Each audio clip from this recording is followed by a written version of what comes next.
การอ่านพระธรรมของพระเจ้าองค์ทรงฤทธานุภาพสูงสุดการปรากฏตัวและภารกิจของพระเจ้าฮู้จักภารกิจใหม่สุดของพระเจ้าและติดตามห้อยพระบาทของพระองค์ตอนนี้เจ้าต้องแสวงหาเพื่อกลายมาเป็นประชาชนของพระเจ้าและควรเริ่มต้นเข้าสู่เส้นทางที่ถูกต้องอย่างสิ้นเชิงการกลายมาเป็นประชาชนของพระเจ้าหมายถึงการเข้าสู่ยุคแห่งราชอาณาจักรมื้อนี้เจ้าเริ่มเข้าสู่การฝึกฝนแห่งอาณาจักรอย่างเป็นทางการและชีวิตในอนาคตของเจ้าก็จะบ่โลเลและให้ระเบียบดังที่พวกเขาเป็นก่อนหน้านี้เมื่อดำรงชีวิตในลักษณะนั้นมันเป็นไปบ่ได้ที่จะบรรลุมาตรฐานที่พระเจ้าต้องการถ้าเจ้าบ่รู้สึกถึงความหีบห้อนใดๆแล้วนี้ก็แสดงว่าเจ้าบ่มีความปรารถนาที่จะปรับปรุงตนเอง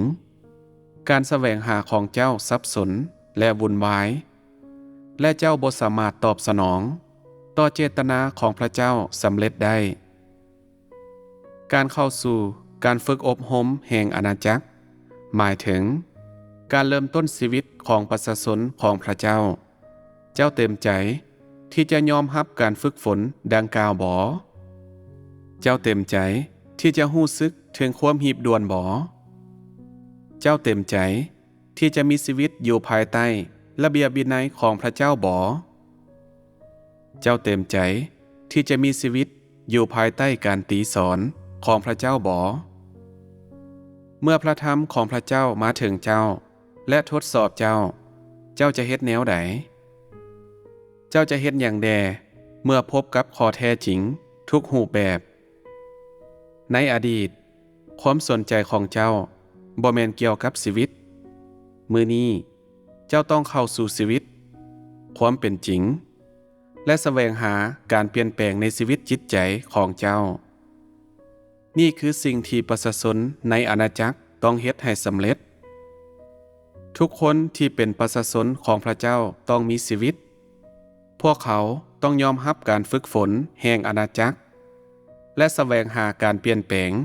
ในชีวิตจิตใจของพวกเขานี่คือสิ่งที่พระเจ้าต้องการจากประชาชนในอาณาจักรสิ่งที่พระเจ้าต้องการจากประชาชนในอาณาจักรคือดังลุ่มนี้ 1. พวกเขาต้องยอมรับการฝากฝังของพระเจ้านี่หมายความว่าพวกเขาต้องยอมรับพระธรรมทุกข้อที่กล่าวไว้ในภารกิจแห่งยุคสุดท้ายของพระเจ้า 2. พวกเขาต้องเข้าสู่การฝึกฝนแห่งอาณาจักร 3. พวกเขาต้องแสวงหาเพื่อเฮ็ดให้หัวใจของพวกเขาได้รับการสัมผัสจากพระเจ้าเมื่อหัวใจของเจ้าได้หันมาหาพระเจ้าอย่างสมบูรณ์และเจ้ามีชีวิตฝ่ายวิญญาณที่ธรรมดาเจ้าก็จะมีชีวิตอยู่ในดินแดนแห่งอิสรภาพซึ่งหมายความว่าเจ้าจะมีชีวิตอยู่ภายใต้การดูแลและการปกป้องจากความรักของพระเจ้ามีเพียงแต่เมื่อเจ้ามีชีวิตภายใต้การดูแลและการปกป้องของพระเจ้าเจ้าจึงจะเป็นของพระเจ้า 4. พวกเขาต้องถูกรับโดยพระเจ้า 5. พวกเขาต้องกลายมาเป็นสิ่งที่สำแดงถึงสง่าราศีของพระเจ้าถึงแผ่นดินโลก5หัวข้อนี้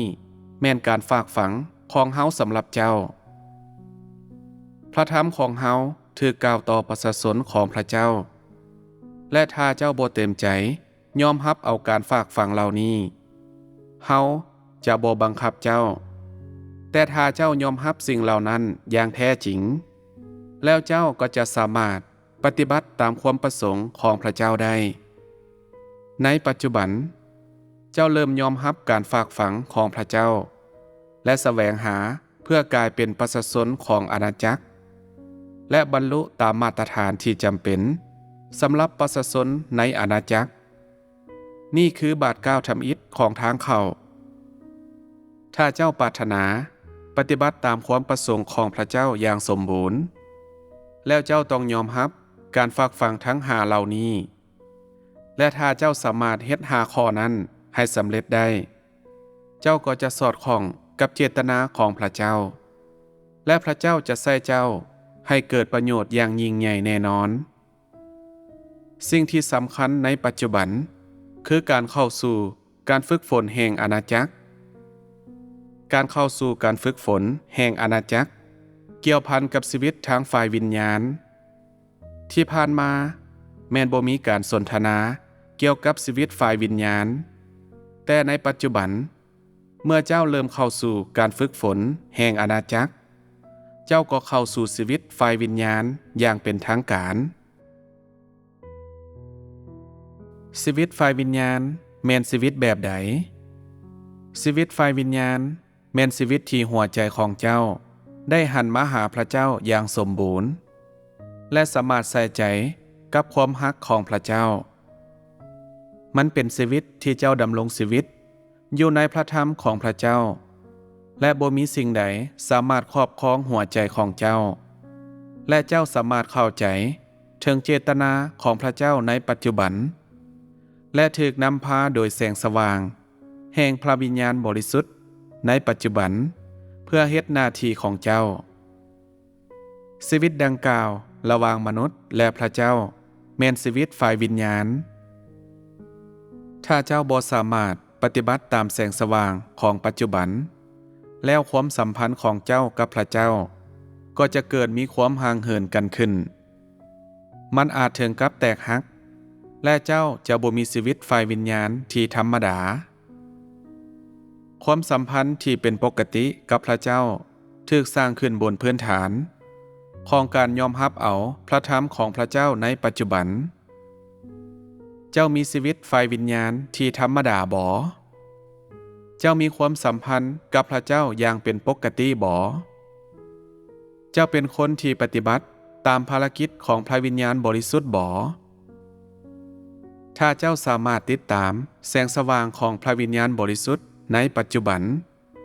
และสามารถเข้าใจถึงเจตนาของพระเจ้าภายในพระธรรมของพระองค์และเข้าสู่พระธรรมเหล่านี้ได้แล้วเจ้าก็เป็นคนที่ติดตามกระแสของพระวิญญาณบริสุทธิ์ถ้าเจ้าบ่ติดตามกระแสของพระวิญญาณบริสุทธิ์แล้วเจ้าก็เป็นคนที่บ่แสวงหาความจริงโดยบ่ต้องสงสัยพระวิญญาณบริสุทธิ์บ่มีโอกาสที่จะปฏิบัติภารกิจภายในคนที่บ่มีความปรารถนาอยากปรับปรุงตนเองและผลตามมาก็คือคนเหล่านั้นบ่สามารถรวมกำลังของพวกเขาจักเทื่อและมีด้านลบในปัจจุบันเจ้าติดตามกระแสของพระวิญญาณบริสุทธิ์บ่เจ้าอยู่ในกระแสของพระวิญญาณบริสุทธิ์บ่เจ้าหลุดพ้นจากสภาวะด้านลบแล้วบ่ทุกคนที่เชื่อในพระธรรมของพระเจ้าคนที่รับเอาภารกิจของพระเจ้าเป็นพื้นฐานและติดตามแสงสว่างของพระวิญญาณบริสุทธิ์ในปัจจุบันพวกเขาทุกคนอยู่ในกระแสของพระวิญญาณบริสุทธิ์ถ้าเจ้าเชื่อว่าพระธรรมของพระเจ้านั้นเป็นจริงและถูกต้องโดยบ่มีข้อสงสัยและถ้าเจ้าเชื่อพระธรรมของพระเจ้าบ่ว่าพระองค์จะกล่าวหยังก็ตามแล้วเจ้าก็เป็นคนที่แสวงหาการเข้าสู่ภารกิจของพระเจ้าและด้วยวิธีนี้เจ้าจึงตอบสนองต่อเจตนาของพระเจ้าเพื่อเข้าสู่กระแสของพระวิญญาณบริสุทธิ์เจ้าต้องมีความสัมพันธ์ที่เป็นปกติกับพระเจ้าและเจ้าต้องกำจัดสภาวะด้านลบให้ออกจากตัวเจ้าก่อนบางคนเฮ็ดตามคนส่วนหลายอยู่เสมอและหัวใจของพวกเขาก็ห่างเหินจากพระเจ้าหลายเกินไปคนเหล่านั้นบ่มีความปรารถนาที่จะปรับปรุงตนเอง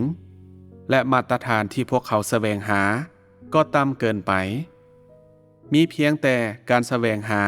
เพื่อฮักพระเจ้าและเพื่อให้พระเจ้ารับเอาจึงแม่นเจตนาของพระเจ้ามีคนเพียงแต่ใส่จิตสำนึกของพวกเขา เพื่อตอบแทนความฮักของพระเจ้าแต่สิ่งนี้บ่สามารถบรรลุตามเจตนาของพระเจ้าได้ยิ่งมาตรฐานที่เจ้าแสวงหาสูงเพียงใดมันก็จะยิ่งสอดคล้องกับเจตนาของพระเจ้าหลายเพียงนั้นสำหรับคนที่เป็นคนธรรมดาและคนที่พยายามฮักพระเจ้าการเข้าสู่อาณาจักรเพื่อกลายมาเป็นหนึ่งในประชาชนของพระเจ้าคืออนาคตที่แท้จริงของพวกเจ้าและเป็นชีวิตที่มีคุณค่าและความหมายที่สุดบ่มีไผที่ได้รับการอวยพรหลายไปกว่าพวกเจ้าอีกแล้วเป็นหยังเฮาจึงเว้าแบบนี้ย้อนว่าคนที่บ่เชื่อพระเจ้ามีชีวิตเพื่อเนื้อหนังและพวกเขามีชีวิตเพื่อซาตานแต่มื้อนี้เจ้ามีชีวิตอยู่เพื่อพระเจ้าและมีชีวิตอยู่เพื่อปฏิบัติตามความประสงค์ของพระเจ้านั่นคือเหตุผลที่เฮากล่าวว่าชีวิตของเจ้าแม่นมีความหมายที่สุดมีเพียงแต่คนกลุ่มนี้ซึ่งเป็นคนที่ถูกคัดเลือกโดยพระเจ้าจึงสามารถดำรงชีวิตที่มีความหมายที่สุดได้บ่มีไผถึงแผ่นดินโลกที่สามารถดำรงชีวิตที่มีคุณค่าและความหมายแบบนั้นได้ย้อนเจ้าถูกคัดเลือกโดยพระเจ้าและถูกพระเจ้ายกขึ้นและยิ่งไปกว่านั้นย้อนความฮักที่พระเจ้ามีให้กับเจ้าจึงได้เข้าใจชีวิตอย่างแท้จริงและฮู้จักใช้ชีวิตที่มีคุณค่าที่สุดนี่บ่แม่นย้อนการแสวงหาของเจ้านั้นดีแต่ย้อนพระคุณของพระเจ้าย้อนพระเจ้าเป็นผู้ที่เปิดตาแห่งจิตวิญญาณของเจ้าและนั่นคือพระวิญญาณของพระเจ้าที่สัมผัสหัวใจของเจ้าโดยมอบโอกาสที่ดีให้เจ้าได้มาอยู่ต่อหน้าพระองค์ถ้าพระวิญญาณของพระเจ้าบ่ให้ส่องแสงให้แก่เจ้าแล้วเจ้าจะบ่สามารถเห็นในสิ่งที่งดงามเกี่ยวกับพระเจ้าได้หรือมันเป็นไปบ่ได้ที่เจ้าจะฮักพระเจ้าทั้งหมดนี้ก็ย้อนพระวิญญาณของพระเจ้าได้สัมผัสหัวใจของคนซึ่งเฮ็ดให้หัวใจของพวกเขาหันมาหาพระเจ้าบางเทื่อเมื่อเจ้ากำลังชื่นชมกับพระธรรมของพระเจ้าจิตวิญญาณของเจ้าได้สัมผัสและเจ้ารู้สึกว่าเจ้าบ่สามารถเฮ็ดหยังได้นอกจากฮักพระเจ้ามีกำลังแห่งกล้าที่ใหญ่หลวงภายในตัวเจ้าและบ่มีสิ่งใดที่เจ้าบ่สามารถปล่อยวางได้ถ้าเจ้ารู้สึกแบบนี้แล้วเจ้าแม่นได้ถูกพระวิญญาณของพระเจ้าสัมผัสและหัวใจของเจ้าได้หันมาหาพระเจ้าอย่างสมบูรณ์และเจ้าจะอธิษฐานหาพระเจ้าและกล่าวว่าโอ้พระเจ้าพวกข้าน้อยได้ถูกกำหนดชะตาไว้ล่วงหน้าและถูกเลือกโดยพระองค์อย่างแท้จริงสง่าราศีของพระองค์มอบความภาคภูมิใจให้แก่ข้าน้อยและข้าน้อยรู้สึกเป็นเกียรติที่ได้เป็นหนึ่งในประชาชนคนของพระองค์ข้าน้อยจะสละทุกสิ่งและมอบทุกอย่างเพื่อปฏิบัติตามความประสงค์ของพระองค์และจะอุทิศเวลาหมดปีของข้าน้อยและตลอดชีวิตให้กับพระองค์เมื่อเจ้าอธิษฐานแบบนี้มันก็จะมีความฮักที่บ่สิ้นสุดและความอ่อนน้อมเชื่อฟังที่แท้จริงต่อพระเจ้าในหัวใจของเจ้าเคยมีประสบการณ์ดังกล่าวนี้บ่ถ้าคนมักได้รับการสัมผัสจากพระวิญญาณของพระเจ้าอยู่ตลอดแล้วพวกเขาก็เต็มใจเป็นพิเศษที่จะอุทิศตนเองต่อพระเจ้าด้วยคำอธิษฐานของพวกเขาโอ้พระเจ้าข้าน้อยปรารถนาที่จะเห็นมือแห่งความสง่าราศีของพระองค์และข้าน้อยปรารถนาที่จะมีชีวิตอยู่เพื่อพระองค์บ่มีสิ่งใดที่มีค่าหรือมีความหมายไปกว่าการมีชีวิตอยู่เพื่อพระองค์และข้าน้อยบ่มีความปรารถนาแม้แต่น้อยเดียวที่จะมีชีวิตอยู่เพื่อซาตานและเนื้อหนังพระองค์ยกข้าน้อยขึ้นโดยเฮ็ดให้ข้าน้อยสามารถมีชีวิตอยู่เพื่อพระองค์ได้ในมื้อนี้เมื่อเจ้าได้อธิษฐานในลักษณะนี้เจ้าก็จะรู้สึกว่าเจ้าบ่สามารถเฮ็ดหยังได้ นอกจากมอบหัวใจของเจ้าให้กับพระเจ้า เจ้าต้องรับเอาพระเจ้า และในขณะที่เจ้ามีชีวิตอยู่ เจ้าบ่อยากตายถ้าบ่ได้รับเอาพระเจ้าเถื่อเมื่อกล่าวคำอธิษฐานแบบนั้นมันก็จะมีกำลังที่บ่ฮู้จักหมดภายในตัวเจ้า และเจ้าจะบ่ฮู้ว่ามันมาจากไสในหัวใจของเจ้ามันจะมีฤทธิ์อำนาจที่บ่มีขีดจำกัดและเจ้าจะมีความรู้สึกว่าพระเจ้าเป็นตาฮักหลายและพระองค์เหมาะสมกับความฮักนี่แม่นเวลาที่เจ้าจะได้รับการสัมผัสจากพระเจ้าทุกคนที่มีประสบการณ์ดังกล่าวแม่นได้รับการสัมผัสจากพระเจ้าสำหรับคนที่มักได้รับการสัมผัสจากพระเจ้าการเปลี่ยนแปลงก็จะเกิดขึ้นในชีวิตของพวกเขาสามารถตั้งใจและเต็มใจที่จะรับพระเจ้าอย่างสมบูรณ์หัวใจที่ฮักพระเจ้าค่อนข้างมีความเข้มแข็งและหัวใจของพวกเขาก็หันมาหาพระเจ้าอย่างสมบูรณ์พวกเขาบ่สนใจครอบครัวโลกความยุ่งยากหรืออนาคตของพวกเขาและพวกเขาเต็มใจที่จะอุทิศความพยายามตลอดชีวิตให้กับพระเจ้าทุกคนที่ได้รับการสัมผัสจากพระวิญญาณของพระเจ้าก็เป็นคนที่แสวงหาความจริงและคนที่มีความหวังที่จะถูกเฮ็ดให้สมบูรณ์โดยพระเจ้าเจ้าได้มอบหัวใจของเจ้าให้กับพระเจ้าแล้วบ่หัวใจของเจ้าได้รับการสัมผัสจากพระวิญญาณของพระเจ้าแล้วบ่ถ้าเจ้าบ่เคยมีประสบการณ์ดังกล่าวและถ้าเจ้าบ่เคยอธิษฐานแบบนี้จักเทื่อแล้วนี่ก็แสดงว่าพระเจ้าบ่มีที่อยู่ในหัวใจของเจ้าเลยทุกคนที่รับการนำพาจากพระวิญญาณของพระเจ้าและคนที่ได้รับการสัมผัสจากพระวิญญาณของพระเจ้าแม้นมีภารกิจของพระเจ้าซึ่งแสดงให้เห็นว่าพระธรรมของพระเจ้าและความฮักของพระเจ้าได้ฝังลึกอยู่ภายในตัวพวกเขาบางคนว่าข้าน้อยบ่จริงใจในคำอธิษฐานคือกับทานหรือข้าน้อยบ่ได้รับการสัมผัสจากพระเจ้าหลายแต่บางเทื่อเมื่อข้าน้อยตั้งสมาธิและอธิษฐานข้าน้อยก็รู้สึกว่าพระเจ้าเป็นตาฮักและหัวใจของข้าน้อยก็ได้รับการสัมผัสจากพระเจ้าบ่มีหยังที่สำคัญไปกว่าหัวใจของมนุษย์เมื่อหัวใจของเจ้าได้หันมาหาพระเจ้าการเป็นอยู่ทั้งหมดของเจ้าก็จะหันมาหาพระเจ้าและในเวลานั้นหัวใจของเจ้าจะได้รับการสัมผัสจากพระวิญญาณของพระเจ้าพวกเจ้าส่วนหลายได้มีประสบการณ์ดังกล่าวมันเป็นเพียงแต่ว่าความลึกซึ้งในประสบการณ์ของพวกเจ้าแม่นบ่คือกันบางคนกล่าวว่าข้าน้อยบ่กล่าวคำอธิษฐานหลายข้าน้อยเพียงแต่ฟังการสนทนาของคนอื่นและกำลังก็เพิ่มขึ้นในตัวข้าน้อยสิ่งนี้แสดงให้เห็นว่าเจ้าได้รับการสัมผัสจากพระเจ้าอยู่ภายในคนที่ได้รับการสัมผัสจากพระเจ้าอยู่ภายในได้รับการโดนบันดาลเมื่อพวกเขาได้ยินการสนทนาของคนอื่นถ้าหัวใจของคนหนึ่งที่บ่ได้รับการสัมผัสอย่างเลยเมื่อพวกเขาได้ยินพระธรรมที่กระตุ้นแล้วสิ่งนี้พิสูจน์ว่าภารกิจแห่งพระวิญญาณบริสุทธิ์บ่ได้อยู่ภายในตัวพวกเขาบ่มีความปรารถนาในตัวพวกเขาซึ่งพิสูจน์ให้เห็นว่าพวกเขาบ่มีความตั้งใจ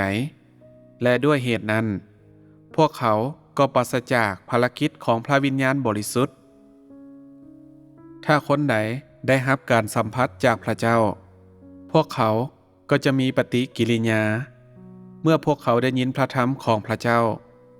ถ้าพวกเขาบ่ได้รับการสัมผัสจากพระเจ้าแล้วพวกเขาก็บ่ผูกพันกับพระธรรมของพระเจ้าพวกเขาบ่มีความเกี่ยวข้องกับพระธรรมเหล่านั้นและพวกเขาบ่สามารถได้รับแสงสว่างคนที่ได้ยินพระธรรมของพระเจ้าและบ่มีปฏิกิริยาอย่างเลยแม่นคนที่ยังบ่ได้รับการสัมผัสจากพระเจ้าพวกเขา เป็นคนที่ปราศจากภารกิจของพระวิญญาณบริสุทธิ์ทุกคนที่สามารถยอมรับแสงสว่างใหม่แม้นได้รับการสัมผัสและมีภารกิจของพระวิญญาณบริสุทธิ์ให้วัดแทกตัวเจ้าเอง 1. เจ้าอยู่ทำกลางภารกิจปัจจุบันของพระวิญญาณบริสุทธิ์บ่ 2. หัวใจของเจ้าหันมาหาพระเจ้าแล้วบ่ เจ้าได้รับการสัมผัสจากพระเจ้าแล้วบ่ 3. พระธรรมของพระเจ้าฟังเลิกในตัวเจ้าแล้วบ่ 4. การปฏิบัติของเจ้าแม่นถูกสร้างขึ้นบนพื้นฐานแห่งความต้องการของพระเจ้าบ่ 5. เจ้ามีชีวิตอยู่ภายใต้การนำพาของแสงสว่างในปัจจุบันของพระวิญญาณบริสุทธิ์บ่ 6. หัวใจของเจ้าถูกปกครองโดยแนวความคิดเก่าๆหรือมันถูกปกครองโดยพระธรรมของพระเจ้าในปัจจุบันเมื่อได้ยินพระธรรมเหล่านี้แล้วเจ้ามีปฏิกิริยาอย่างใดภายในตัวของเจ้าหลังจากที่ได้เสื่อมาเป็นเวลาหลายปีเจ้ามีพระธรรมของพระเจ้าเป็นชีวิตของเจ้าบ่ได้มีการเปลี่ยนแปลงในอุปนิสัยที่เสื่อมโทรมก่อนหน้าของเจ้าบ่อิงตามพระธรรมของพระเจ้าในปัจจุบันเจ้าฮู้บ่ว่าการมีชีวิตแม่นหยังและการบ่มีชีวิตแม่นหยังสิ่งนี้ชัดเจนกับเจ้าแล้วบ่ความสำคัญหลักในการติดตามพระเจ้าก็คือทุกสิ่งควรเป็นไปตามพระธรรมของพระเจ้าในปัจจุบันบ่ว่าเจ้ากำลังแสวงหาเพื่อเข้าสู่ชีวิตหรือเพื่อตอบสนองต่อเจตนาของพระเจ้าทุกสิ่งควรตั้งอยู่ในพระธรรมของพระเจ้าในปัจจุบันถ้าสิ่งที่เจ้าสนทนาและพยายามเข้าสู่บ่ได้ตั้งอยู่ในพระธรรมของพระเจ้าในปัจจุบันแล้วเจ้าก็เป็นคนแปลกหน้าสำหรับพระธรรมของพระเจ้าและจะถูกปล่อยปละโดยภารกิจของพระวิญญาณบริสุทธิ์อย่างสิ้นเชิงคนที่พระเจ้าต้องการแม่นคนที่ติดตามบาทเก้าของพระองค์บ่ว่าสิ่งที่เจ้าเข้าใจก่อนหน้านี้จะอัศจรรย์และบริสุทธิ์เพียงใดก็ตามพระเจ้าบ่ต้องการมันและถ้าเจ้าบ่สามารถปาวางสิ่งเหล่านั้นไว้แล้วพวกมันก็จะเป็นอุปสรรคที่ใหญ่หลวงในทางเข้าของเจ้าในอนาคตทุกคนที่สามารถปฏิบัติตามแสงสว่างในปัจจุบันของพระวิญญาณบริสุทธิ์ก็ได้รับการอวยพรประชาชนในยุคผ่านมายังติดตามบาทเก้าของพระเจ้าอีกด้วยแต่พวกเขาบ่สามารถติดตามจนฮอดปัจจุบันนี่คือพรสำหรับประชาชนในยุคสุดท้ายคนที่สามารถติดตามภารกิจในปัจจุบันของพระวิญญาณบริสุทธิ์และคนที่สามารถติดตามบาทเก้าของพระเจ้าจนพวกเขาติดตามพระเจ้าบ่ว่าพระองค์จะนำพาพวกเขาไปไสก็ตามคนเหล่านี้แม่นคนที่ได้รับพรจากพระเจ้าคนที่บ่ติดตามภารกิจในปัจจุบันของพระวิญญาณบริสุทธิ์แม่นบ่ได้เข้าสู่ภารกิจแห่งพระธรรมของพระเจ้าและบ่ว่าพวกเขาจะปฏิบัติภารกิจนักเพียงใดก็ตามหรือการทนทุกข์ของพวกเขามีหลายเพียงใดก็ตาม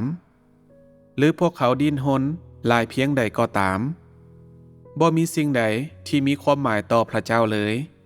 และพระองค์จะบ่เห็นดีกับพวกเขา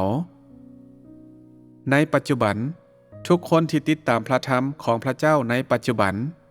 แม่นอยู่ในกระแสของพระวิญญาณบริสุทธิ์คนที่เป็นคนแปลกหน้าในพระธรรมของพระเจ้าในปัจจุบันแม่นอยู่นอกของกระแสของพระวิญญาณบริสุทธิ์และคนดังกล่าวบ่ได้รับการเห็นดีจากพระเจ้าการรับใช้ที่แยกออกจากถ้อยคำในปัจจุบันของพระวิญญาณบริสุทธิ์แม่นการรับใช้ที่เกิดจากเนื้อหนังและเกิดจากแนวความคิดและมันเป็นไปบ่ได้ที่จะสอดคล้องกับเจตนาของพระเจ้าได้ถ้าคนมีชีวิตท่ามกลางแนวความคิดทางศาสนาแล้วพวกเขาก็บ่สามารถเฮ็ดสิ่งใดหนึ่งที่สอดคล้องกับเจตนาของพระเจ้าและถึงแม้นว่า พวกเขาจะหับไส้พระเจ้าพวกเขาก็หับไส้ในท่ามกลางจินตนาการและแนวความคิดของพวกเขาและบ่สามารถหับไส้ตามเจตนาของพระเจ้าทั้งหมดคนที่บ่สามารถติดตามภารกิจของพระวิญญาณบริสุทธิ์ก็บ่เข้าใจเจตนาของพระเจ้าและคนที่บ่เข้าใจเจตนาของพระเจ้าก็บ่สามารถหับไส้พระเจ้าได้พระเจ้าต้องการ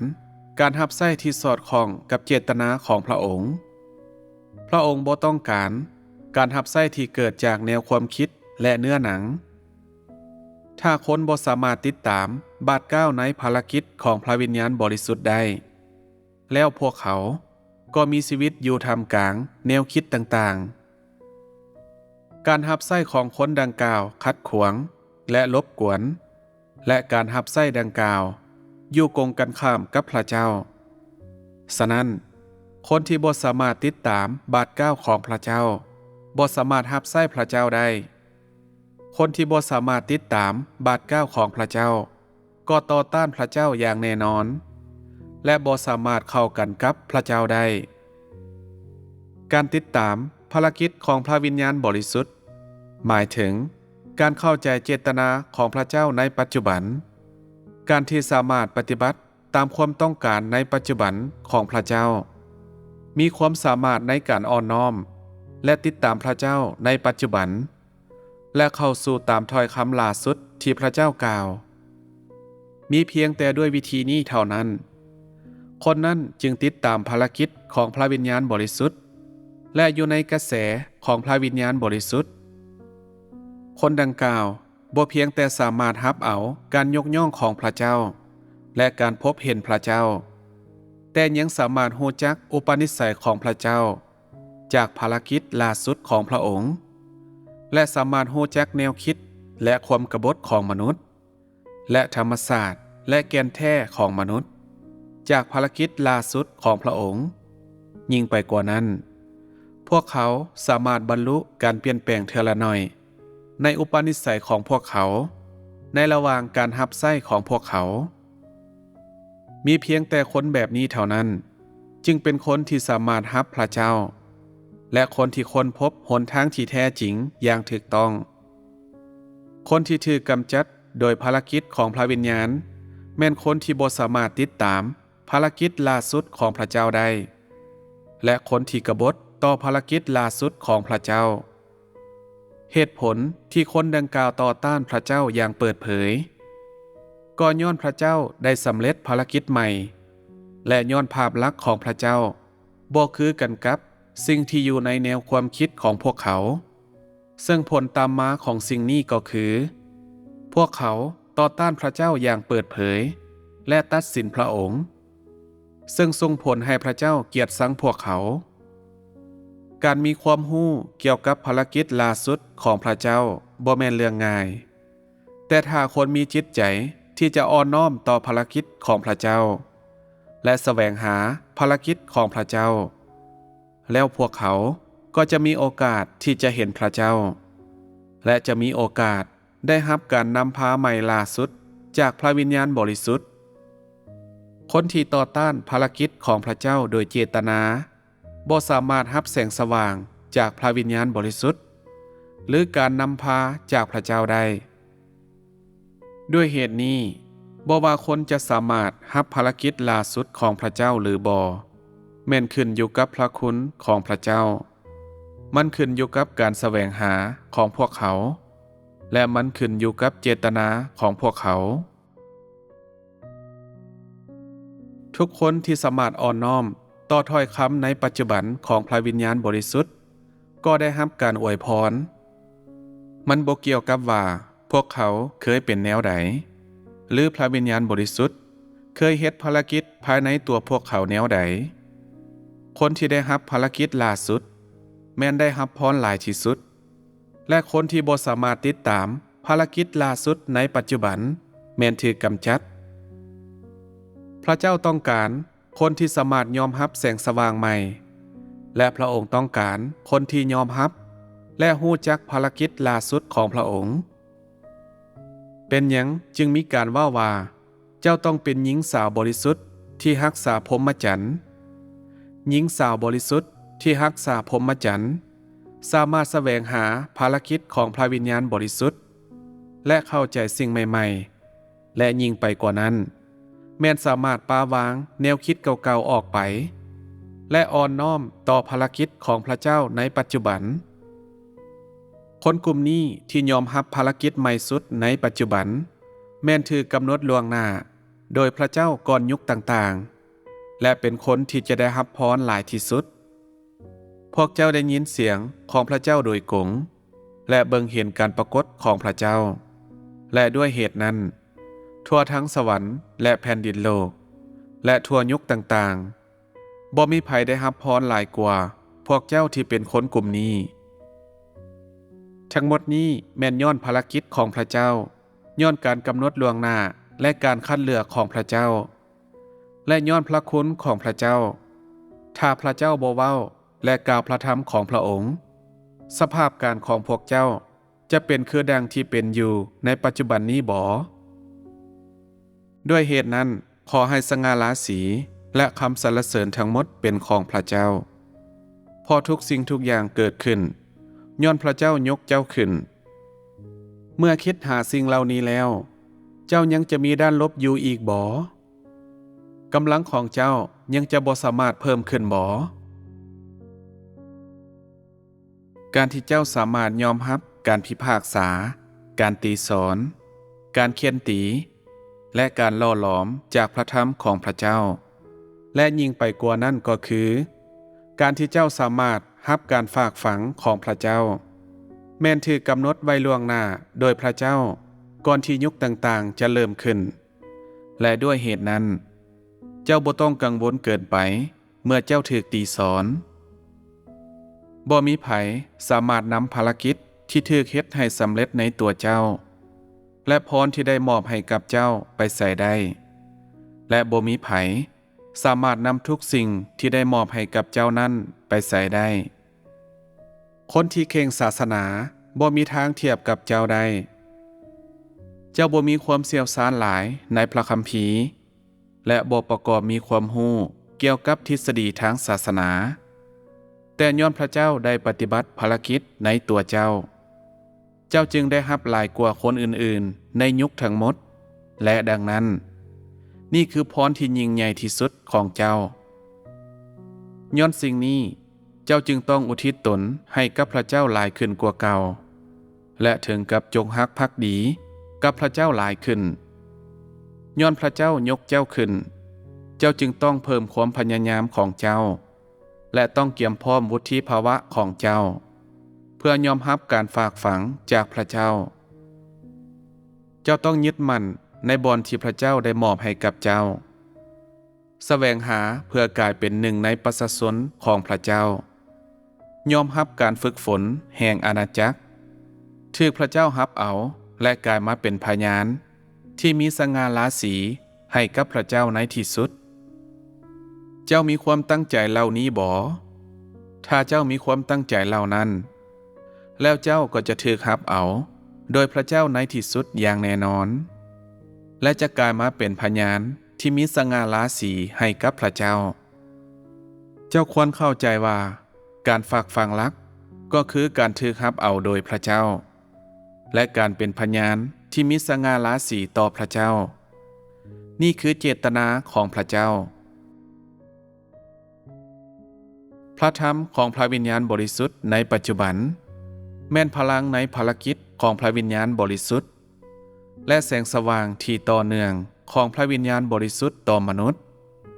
ในระหว่างช่วงเวลานี้แม่นแนวโน้มภารกิจของพระวิญญาณบริสุทธิ์แล้วแม่นหยังคือแนวโน้มภารกิจของพระวิญญาณบริสุทธิ์ในปัจจุบันมันคือการนำพาประชาชนเข้าสู่ภารกิจของพระเจ้าในปัจจุบันและเข้าสู่ชีวิตฝ่ายวิญญาณที่ธรรมดามีหลายขั้นตอนเพื่อเข้าสู่ชีวิตฝ่ายวิญญาณที่ธรรมดา 1. อย่างทำอิฐเจ้าต้องเทหัวใจของเจ้าใส่พระธรรมของพระเจ้าต้องบ่แสวงหาพระธรรมของพระเจ้าในอดีตและต้องบ่ศึกษาพระธรรมเหล่านั้น หรือเปรียบเทียบพวกมันกับพระธรรมในปัจจุบันกงกันข้ามเจ้าต้องเทหัวใจของเจ้าใส่พระธรรมของพระเจ้าในปัจจุบันอย่างสิ้นเชิงถ้ามีคนที่ยังปรารถนาจะอ่านพระธรรมของพระเจ้าหนังสือฝ่ายวิญญาณหรือบทเทศนาอื่นๆจากอดีตและเป็นคนที่บ่ติดตามพระธรรมของพระวิญญาณบริสุทธิ์ในปัจจุบันแล้วพวกเขาก็เป็นคนโง่จ้าที่สุดพระเจ้าเกลียดชังคนแบบนี้ถ้าเจ้าเต็มใจที่จะยอมรับแสงสว่างจากพระวิญญาณบริสุทธิ์ในปัจจุบันแล้วให้เทหัวใจของเจ้าใส่ถ้อยคำของพระเจ้าในปัจจุบันอย่างสิ้นเชิงนี่คือสิ่งทำอิฐที่เจ้าต้องเฮ็ดให้สำเร็จ 2. เจ้าต้องอธิษฐานบนพื้นฐานของพระธรรมที่พระเจ้ากล่าวในปัจจุบันเข้าสู่พระธรรมของพระเจ้าและสนทนากับพระเจ้าและตั้งใจต่อหน้าพระเจ้าสร้างมาตรฐานที่เจ้าปรารถนาจะแสวงให้สำเร็จ 3. เจ้าต้องแสวงหาทางเข้าสู่ความจริงบนพื้นฐานของภารกิจของพระวิญญาณบริสุทธิ์ในปัจจุบันอย่างลึกซึ้งอย่ายึดติดกับถ้อยคำที่ล้าสมัยและทฤษฎีจากอดีต 4. เจ้าต้องแสวงหาเพื่อรับเอาการสัมผัสจากพระวิญญาณบริสุทธิ์และเข้าสู่พระธรรมของพระเจ้า 5. เจ้าต้องแสวงหาทางเข้าสู่เส้นทางที่พระวิญญาณบริสุทธิ์ก้าวเดินในปัจจุบันแล้วเจ้าจะแสวงหาการสัมผัสจากพระวิญญาณบริสุทธิ์ได้แนวใดสิ่งที่สำคัญก็คือการมีชีวิตอยู่ในพระธรรมของพระเจ้าในปัจจุบันและอธิษฐานบนพื้นฐานความต้องการของพระเจ้า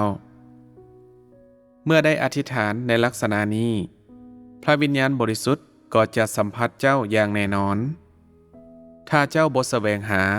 บนพื้นฐานพระธรรมที่พระเจ้ากล่าวในปัจจุบันแล้วมันก็จะบ่เกิดมากผลอย่างเลยเจ้าควรอธิษฐานและว่าโอ้พระเจ้าข้าน้อยต่อต้านพระองค์และข้าน้อยเป็นหนี้บุญคุณพระองค์อย่างหลวงหลาย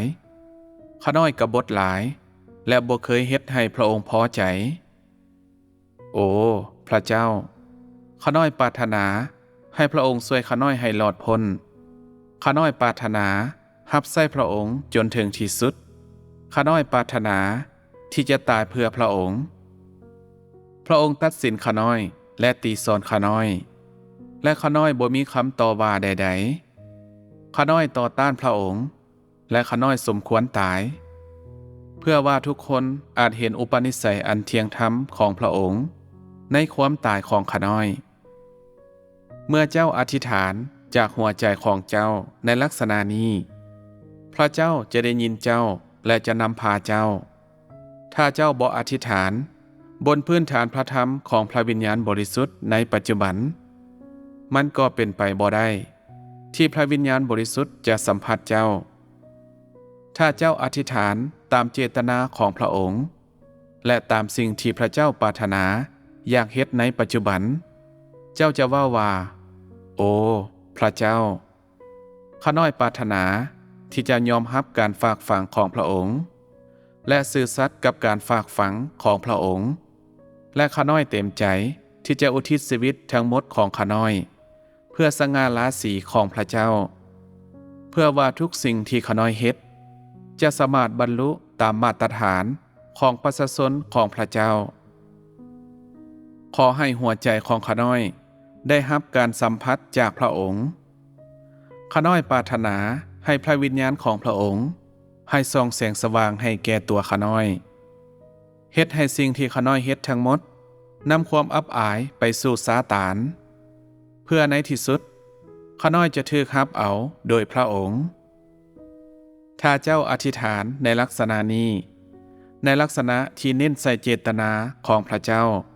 แล้วพระวิญญาณบริสุทธิ์จะปฏิบัติภารกิจในตัวเจ้าอย่างแน่นอนมันบ่เกี่ยวกับว่าในคำอธิษฐานของเจ้ามีคำเว้าหลายเพียงใดสิ่งที่สำคัญก็คือเจ้าเข้าใจเจตนาของพระเจ้าหรือบ่ พวกเจ้าทุกคนอาจมีประสบการณ์ดังต่อไปนี้ บางเทื่อในขณะที่อธิษฐานอยู่ในบ่อนสุมนุมพลังในภารกิจของพระวิญญาณบริสุทธิ์แข็งกล้าถึงจุดสูงสุดเฮ็ดให้ทุกคนมีกำลังลุกขึ้นบางคนห้องไห้อย่างขมขื่นและสะอื้นด้วยน้ำตาในขณะที่กำลังอธิษฐาน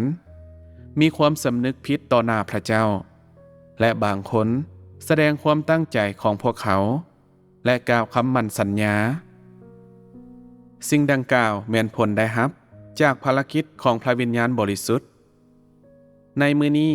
มันจำเป็นที่ทุกคนจะเทหัวใจของพวกเขาใส่พระธรรมของพระเจ้าอย่างสิ้นเชิงอย่าใส่ใจกับพระธรรมที่ถูกกล่าวก่อนหน้านี้ถ้าเจ้ายังยึดติดกับสิ่งที่มาก่อนหน้านี้แล้วพระวิญญาณบริสุทธิ์จะบ่ปฏิบัติภารกิจภายในตัวเจ้าเห็นบ่ว่าสิ่งนี้สำคัญเพียงใดเจ้าฮู้จักเส้นทางที่พระวิญญาณบริสุทธิ์ก้าวเดินในปัจจุบันบ่หัวข้อหลายอย่างข้างถึงแม่นสิ่งที่พระวิญญาณบริสุทธิ์จะเฮ็ดให้สำเร็จในปัจจุบันและในอนาคตหัวข้อเหล่านั้นแม่นเส้นทางที่พระวิญญาณบริสุทธิ์ก้าวเดินและทางเข้าที่มนุษย์ควรแสวงหาในการเข้าสู่ชีวิตของเจ้าอย่างน้อยที่สุดเจ้าต้องเทหัวใจของเจ้าใส่พระธรรมของพระเจ้าและสามารถยอมรับการพิพากษาและการตีสอนจากพระธรรมของพระเจ้าหัวใจของเจ้าต้องปรารถนาหาพระเจ้า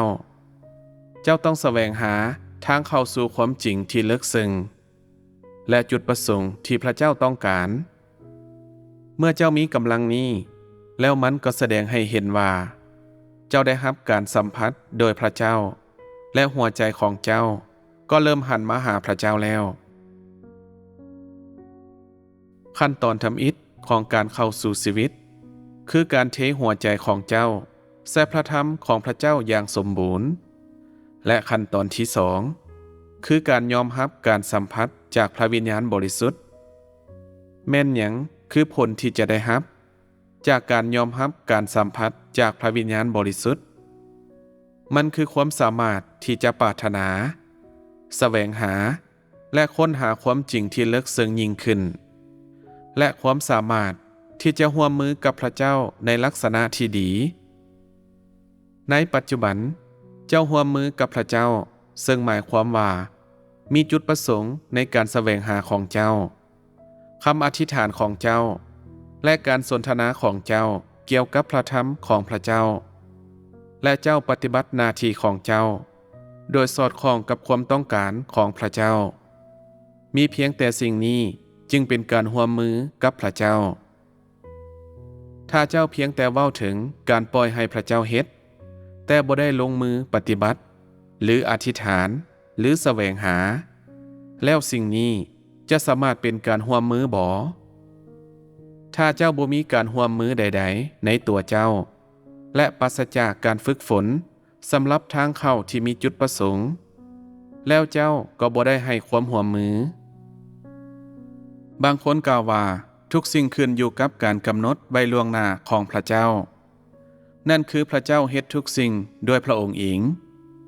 ถ้าพระเจ้าบ่เฮ็ดมันแล้วมนุษย์จะเฮ็ดได้แนวใดภารกิจของพระเจ้าธรรมดาและบ่แม่นสิ่งที่เหนือธรรมศาสตร์แม่นแต่น้อยเดียวและมีเพียงแต่ผ่านการแสวงหาที่กระตือรือร้นของเจ้าเท่านั้นพระวิญญาณบริสุทธิ์จึงปฏิบัติภารกิจย้อนพระเจ้าบ่บังคับมนุษย์นั่นก็คือเจ้าต้องมอบโอกาสให้พระเจ้าปฏิบัติภารกิจและถ้าเจ้าบ่แสวงหาหรือเข้าและถ้าบ่มีความปรารถนาแม้แต่น้อยเดียวในหัวใจของเจ้าแล้วพระเจ้าก็จะบ่มีโอกาสที่จะปฏิบัติภารกิจได้เจ้าสามารถแสวงหาการสัมผัสจากพระเจ้าโดยเส้นทางใดผ่านคำอธิษฐานและการเข้าใกล้ชิดพระเจ้าแต่ให้จื่อไว้ว่าสิ่งที่สำคัญก็คือมันต้องอยู่บนพื้นฐานพระธรรมที่พระเจ้ากล่าวไว้เท่านั้นเมื่อเจ้าถูกสัมผัสโดยพระเจ้าอยู่ตลอด เจ้าก็บ่ถูกจำกัดโดยเนื้อหนัง สามี ภรรยา ลูก และเงิน นั่นก็คือ สิ่งเหล่านี้จะบ่สามารถจำกัดเจ้าได้ และเจ้าก็จะเพียงแต่ปรารถนาที่จะแสวงหาความจริง และมีชีวิตอยู่ต่อหน้าพระเจ้า ในเวลานี้เจ้าจะเป็นคนที่มีชีวิตอยู่ในดินแดนแห่งอิสรภาพ